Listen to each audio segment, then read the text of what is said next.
हरे कृष्णा, राधे राधे। आप सबका वेलकम है वृंदावन सखी में। आई होप आप सब खुश होंगे, बढ़िया होंगे और हमारी तरह ठाकुर जी की सेवा में मदमस्त होंगे और ठाकुर जी की कृपा का अनुभव भी कर रहे होंगे। तो फ्रेंड्स, आज हम इस विषय में बात करेंगे, जब हम माला जप करते हैं, माला जप करने का सही तरीका कौन सा है, तो हमें किस प्रकार माला जप करनी चाहिए जिससे हमें पूर्णतः फल प्राप्त हो माला जप करने का। तो देखिए फ्रेंड्स, मेरे हाथ में है ये तुलसी की माला। तो देखिए, माला जब हम करते हैं तो हर एक देवी देवता की अलग अलग माला होती है जप करने की।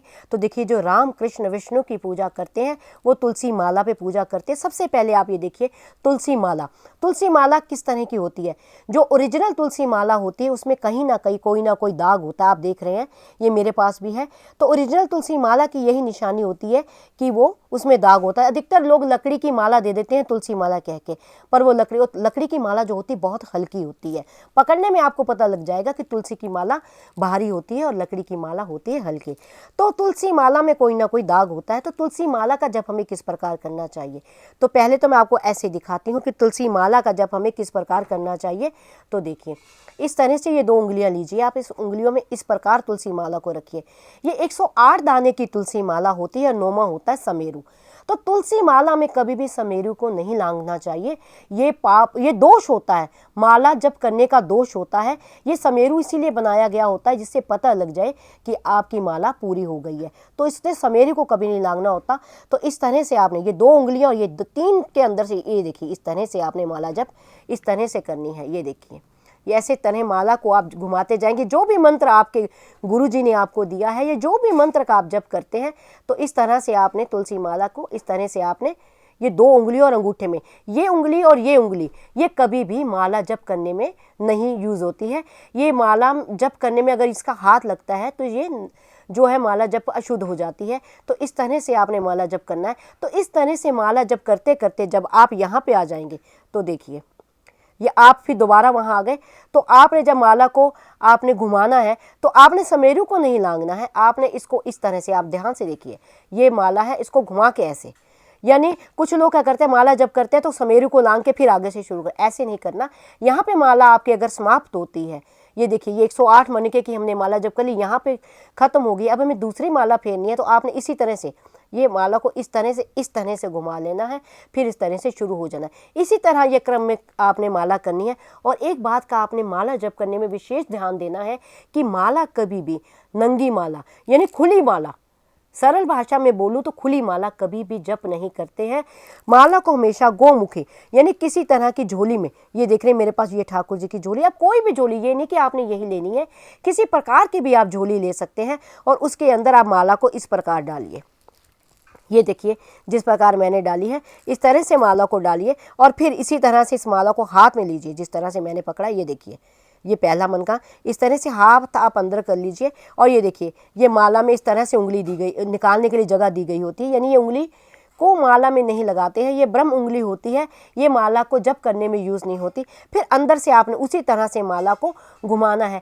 नंगी माला इसलिए जाप नहीं करते, यानी खुली माला इसलिए जाप नहीं करते हैं क्योंकि जो माला होती है, जिस तरह से हमारे पास जो धन होता है उसको हम छुपा छुपा के रखते हैं, यानी अंदर सेफ रखते हैं कि कोई चोरी ना कर ले, कहीं कोई ले ना जाए, तो हम उसको अलमारी में, पर्स में रखते हैं। इसी तरह जो माला होती है उसको गौमुखी में जपा जाता है क्योंकि ये परम धन है।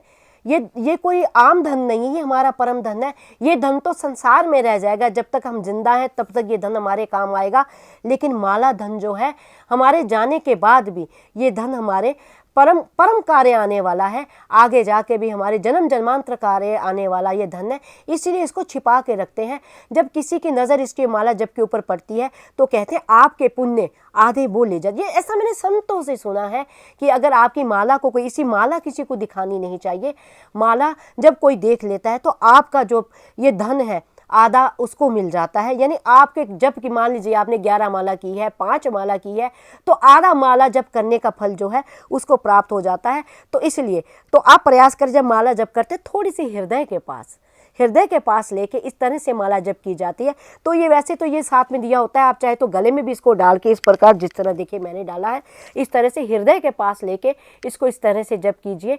तो माला कभी भी किसी को नहीं दिखानी चाहिए। और सबसे विशेष बात, जब आप माला जप करें तो कई लोग क्या करते हैं, एक माला ले लेते हैं, वही पूरा परिवार उस माला का जप करता है।